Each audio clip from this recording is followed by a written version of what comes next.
Felice, bonjour. Tout d'abord des nouvelles un petit peu du noyau, puisque c'est vrai que forcément il reste un entraînement demain, mais voir un petit peu, il y avait des joueurs qui sont sortis blessés ou qui étaient incertains, ou du moins diminués ces derniers jours. Est-ce qu'il y a déjà des joueurs qui seront d'office pas là de manière assurée contre l'Union? Je pense que ça a déjà été mis hier dans la presse. Votre collègue qui a des sources d'informations à la limite mieux que moi l'a déjà mis dans la presse, donc vous le savez. Mais donc tu confirmes que Knežević et Mbenza seront forfaits? Enfin, Mbenza n'était finalement pas là non plus, mais qui n'était pas là à l'Inter, pourrait être de retour, Monticelli, Adrien ou... Oui, pourrait être de retour, et voilà, je devrais faire un choix demain. L'absence de Stéphane, est-ce que Jules, qui est monté quelques minutes, est selon toi déjà capable de jouer 90 minutes, ou ça te semble prématuré de... C'est une possibilité, oui, qu'il puisse intégrer l'équipe, même si on sait que c'est un peu tôt, mais c'est aussi une possibilité. Entre le match de Westerlo et celui du REDM, tu avais évoqué la cohérence pour garder la même défense. À quel point ce qui s'est passé ici mercredi te donne envie de tout changer sans vouloir tout bouleverser non plus sur base j'ai du pas début envie du match? de tout changer, parce que vous avez constaté comme moi qu'avant cet événement, ça fonctionnait bien. On était bien dans l'organisation, on était bien dans le plan de jeu, et on menait 0-2. Donc je pense pas qu'il soit nécessaire de tout changer. Juste remplacer, si c'est la décision et vers le plan de jeu que je me dirige, changer le joueur qui ne pourra pas jouer dimanche.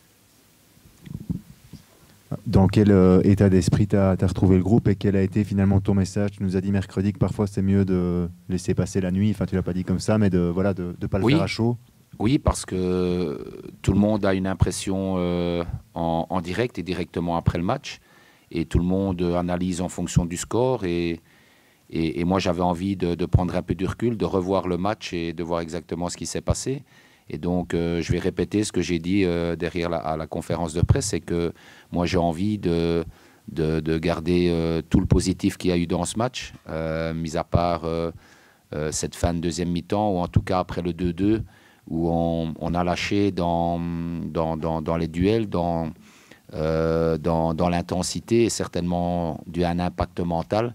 Mais tout ce qui s'était passé avant, pendant 70 minutes, je pense qu'il y a eu vraiment des bonnes choses, et on est dans la continuité, en tout cas dans ce que j'ai vu de positif, dans la continuité de ce que j'avais vu à Molenbeek, dans l'organisation, et dans des dessins de bonnes choses. Maintenant, oui, il y a les 5 buts évidemment qui tâchent tout, et moi je trouve que par rapport à ce qu'on a montré, c'est frustrant, et c'est dur de prendre les buts qu'on a pris, d'autant plus que on a l'occasion de faire 1-3, on a l'occasion de revenir à 4-3.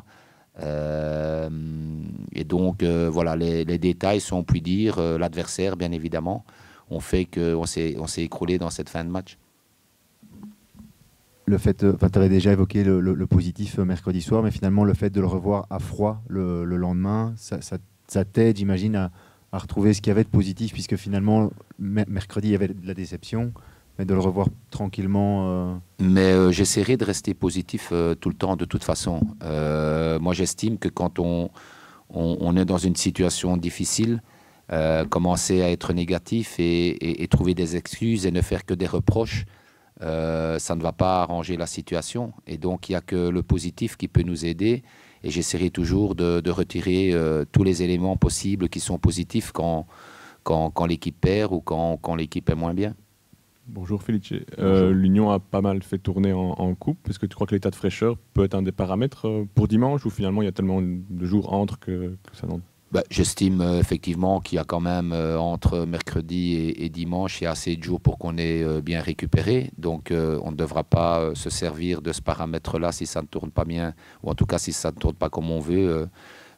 L'Union a fait tourner. Ils ont joué avec 5 ou 6 titulaires habituels en moins, même si à l'Union, ce sont quasiment tous des titulaires, sans contestation. Et puis, voilà, on sait que l'Union a une force mentale, et que ce n'est pas le match de hier qui va leur être préjudiciable. Ça vaut ce que ça vaut, mais donc j'ai regardé un peu, c'est le 6e Charleroi-Union depuis que l'Union est remontée en D1. Sur les 5 précédents, il y a quand même des tendances qui se marquent, notamment le fait que l'Union n'a jamais eu plus de 50% de possession contre Charleroi, que l'Union a chaque fois frappé au moins 2 fois plus au but. Qu'est-ce que tu penses de ces paramètres? Est-ce que qu'ils te surprennent? Ton analyse, c'est exactement la manière dont l'Union joue. C'est pas uniquement contre Charleroi. Je pense que c'est une équipe qui peut avoir bien évidemment la possession, mais c'est une équipe qui joue beaucoup sur les transitions, parce qu'ils ont de la vitesse sur les côtés, parce qu'ils ont de la vitesse de deuxième ligne et ils ont de la vitesse devant. Et donc, ils sont basés sur une bonne organisation et puis de la transition. Donc, ils n'ont pas besoin nécessairement d'une bonne possession de balle. Et Charleroi, je regardais aussi, sauf au dernier match, avait chaque fois gagné beaucoup plus de duels aussi que l'Union. C'est aussi un paramètre qui colle finalement à la réalité de Charleroi? J'aimerais, oui, évidemment, qu'à chaque match, on me dise qu'on gagne plus de duels que l'adversaire. Ça, c'est un paramètre important pour moi, parce que si dans cette dernière demi-heure plus difficile à l'Antwerp, on avait été plus consistant dès les duels, on serait sorti beaucoup moins frustré à la fin du match. Je parle bien de cette dernière demi-heure. Maintenant qu'on ait plus de duels par rapport à une équipe que l'Union, c'est entre guillemets étonnant, puisque l'Union a quand même de l'impact physique, ils ont des grosses intensités. Donc tant mieux. Et si on peut reproduire cette statistique-là dimanche, c'est très bien. Tu l'as dit avant le match du RWDM que le sentiment de revanche n'est pas quelque chose qui te convient, enfin que tu connais. Malgré tout, par rapport à ce qui s'est passé au match aller, est-ce qu'il y a un sentiment particulier, que ce soit de revanche ou pas, mais un sentiment particulier de quelque chose que tu as envie d'effacer par rapport à... On se souvient de... J'ai envie d'effacer notre deuxième mi-temps. Ça, c'est une certitude. Parce que la vengeance, la revanche, je vais la baser sur quoi? Sur les duels qu'on a perdus? Sur le but annulé du VAR? Les joueurs de l'Union n'en peuvent rien de tout ça. Ce sont des circonstances qui font que on a perdu des duels, on a pris des buts. Maintenant, on doit se baser sur notre première mi-temps là-bas, parce que je trouve qu'on avait fait une bonne première mi-temps. Et c'est la première fois que je me fâche à la fin du match, après un match à ce point-là, parce que pour moi on avait vraiment lâché en deuxième mi-temps et ça je n'accepte pas. Donc une revanche on la doit surtout sur nous-mêmes, sur la manière dont on a abordé la deuxième mi-temps. Tu l'as un peu dit avec Vincent, mais à quel genre de match tu t'attends finalement et qui seront les clés de ce match de dimanche? Un match difficile contre la meilleure équipe de Belgique actuellement, à juste titre, qui peut naviguer dans deux systèmes différents, qui peut changer de joueur à volonté sans spécialement avoir de différence. Je m'attends à une équipe qui va venir ici pour exploiter sa vitesse de transition, bien évidemment. Donc on devrait être attentif à ne pas leur laisser d'espace. À ne pas faire les malins en disant Charleroi est à la maison, ils vont aller chercher haut. S'ils ne vont pas chercher haut, c'est qu'ils subissent, comme j'ai vu encore hier. Charleroi subit, mais Charleroi ne subit pas. Charleroi a un plan de jeu et puis malheureusement, s'il perd, c'est dû à des erreurs. Mais on sait tous qu'à l'Union, ça va très vite dans leurs actions offensives, dans leurs actions de transition. Et donc, on devra être attentif à tout ça, ne pas leur laisser d'espace.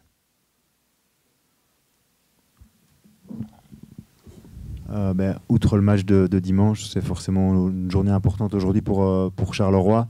On verra exactement tout à l'heure ce qui est dit et ce qu'on apprend, mais voilà, qu'est-ce que ça représente finalement pour toi, l'arrivée de l'investisseur américain? Alors, exactement, il faudra écouter et entendre ce qui se dit tout à l'heure, parce que je ne suis pas la personne la plus importante du club pour connaître tous les éléments. Ça, c'est une première chose. La deuxième chose, et qui pour moi est la plus importante, c'est que notre direction soit la plus heureuse possible, structurellement, financièrement, qu'ils puissent s'épanouir et apporter ce qu'ils veulent apporter depuis des années et que ce n'est pas toujours évident par rapport aux moyens. Et donc aujourd'hui, ce qui sera dit dans cette conférence devra faire en sorte que le club et que notre direction et que la structure du club soit améliorée, exploitée du mieux possible. Pour moi, ça ne change rien. puisque je ne suis pas au courant de ce qui va se dire tout à l'heure. On verra après.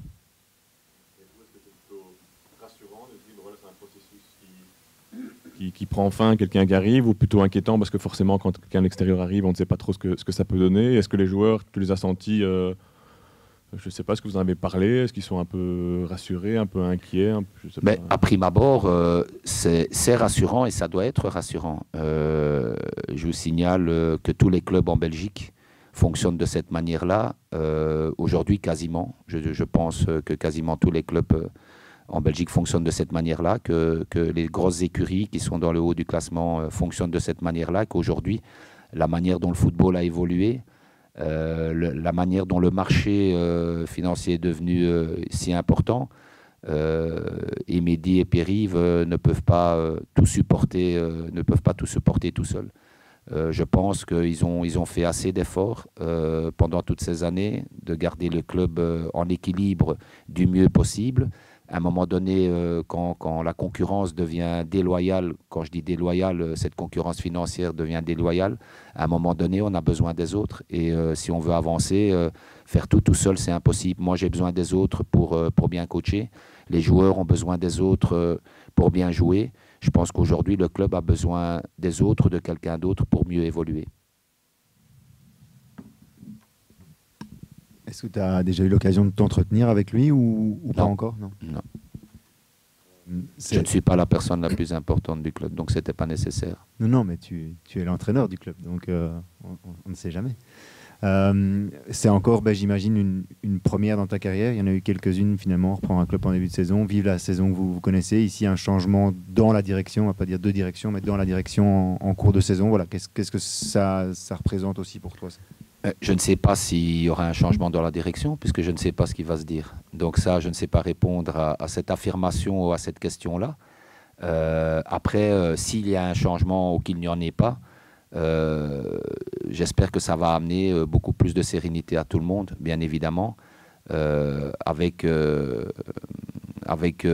pensée où on pourra évoluer d'une manière bien évidemment plus positive si il y a plus de moyens, mais je ne sais pas, puisque je ne suis pas au courant. Tu parles de sérénité, on sait depuis un an qu'il y a ce processus en marche. Est-ce que par moment, en tant que joueur, en tant qu'entraîneur, vous vous demandiez un peu, est-ce que tu as le sentiment que ça pouvait avoir un impact sur votre quotidien, ou finalement c'est des choses qui se passent dans les bureaux et puis vous, sur le terrain, il n'y a pas de lien direct? Par rapport le fait qu'il y avait des discussions, que on le savait. Non, ça n'a aucun. À mes yeux, ça n'a aucun impact qu'il y ait des discussions, qu'il n'y ait pas de discussion. Nous, en tant qu'entraîneurs et en tant que joueurs, on doit faire notre maximum pour faire le meilleur résultat possible. Et tout ce qui est structurel, tout ce qui est financier, tout ce qui est en dehors du sportif, ça ne m'appartient pas.